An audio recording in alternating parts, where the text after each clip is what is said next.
Okay, right. So the first thing on the syllabus is Pythagoras theorem, right? That is this: a squared plus b squared is equal to c squared, right? So what this formula telling me, right, is if I have a right angle triangle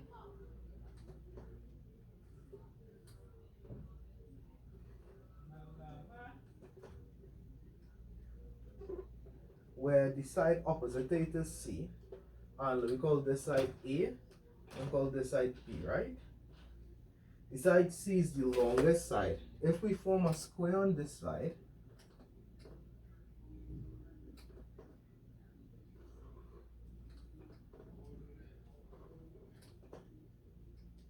and a square on this side,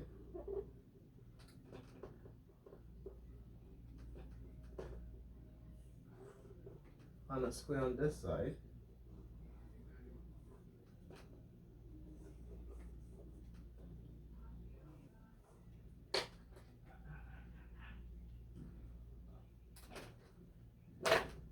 right? We just imagine the squares was looking proper, right? Right. So they said this square here have the sides of A. This square here all have the sides of B. And this square here all have the sides of C, right? Right. Area of this square here is side by side, which is A by A, which is equal to A squared. Area of this square here is B by B. Oh, I should put the multiply sign, which is equals to B squared.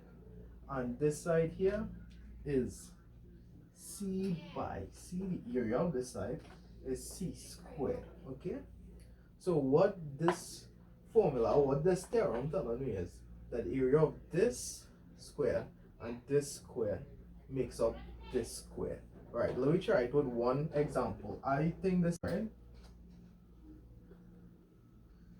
A right angle triangle.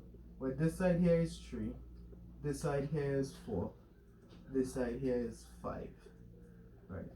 So what I gonna tell you, what my assumption is based off this theorem here, is that the square of this side plus the square of this side is equal to the square of this side. So that should look something like 3 squared plus 4 squared is equal to 5 squared. Alright? Let me try the left hand side and the right hand side and see if the two are equal to each other. 3 squared is 9, 4 squared is 16, is equals to 5 squared, which is 25. So 9 plus 16, 25. So 25 is equals to 25. So we have an example showing you now that the Pythagoras theorem actually works and you have the understanding of it.